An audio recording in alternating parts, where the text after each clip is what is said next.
All right. I have 3 players that I think you need to pick up on the waivers this week as soon as possible.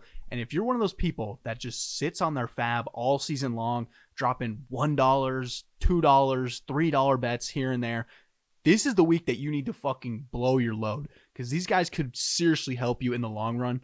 And these are some of the most quality waiver wire targets that we've had all season long. Now, I'm going to be listing these guys in order of how much FAAB I think you should spend. So the first guy is the least amount. Then the second is the second amount. Third is the guy that I think you should spend the most FAAB on.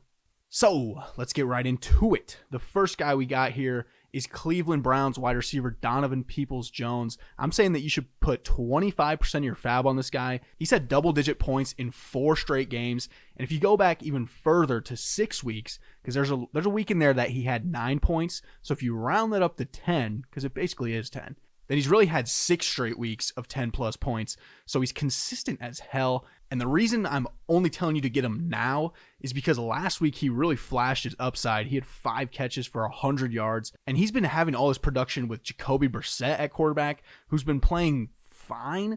But next week they get Deshaun Watson back, which is just clearly an upgrade.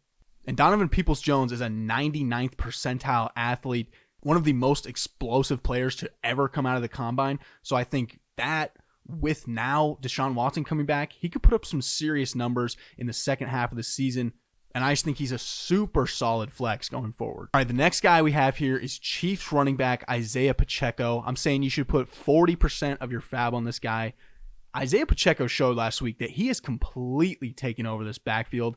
Maybe not in the receiving. That's going to be Jerick McKinnon. It's obvious that Jerick McKinnon is much better at receiving than Isaiah Pacheco, but he dominated in carries last week. He had 16 carries for 5.1 yards per carry, and there was only one other running back that got a single carry, and it was Jerick McKinnon. So the Chiefs have pretty much just said, we fucked up drafting Clyde Edwards-Helaire. He's not good, and I think they're just phasing him out of the offense. So Pacheco might not have an insane ceiling just because the receiving work's not there, but you definitely want the running back that's getting double-digit carries on one of, if not the best offense in football.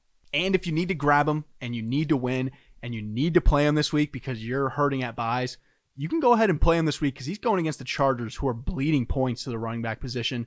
Personally, that's what I have to do this week, and I'm in a must-need situation. So I genuinely do trust him. So I think he's a great pickup this week.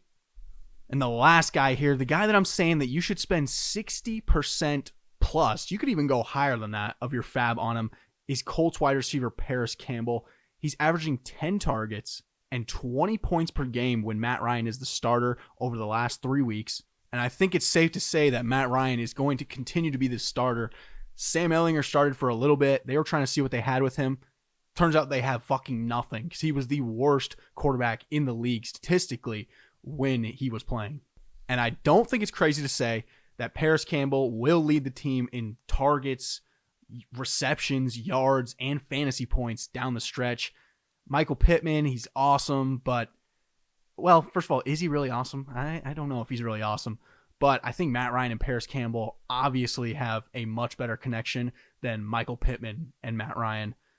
So go pick these guys up. That's all I got for you. Make sure to subscribe, like, do all that shit. Hopefully you enjoyed the video. Peace.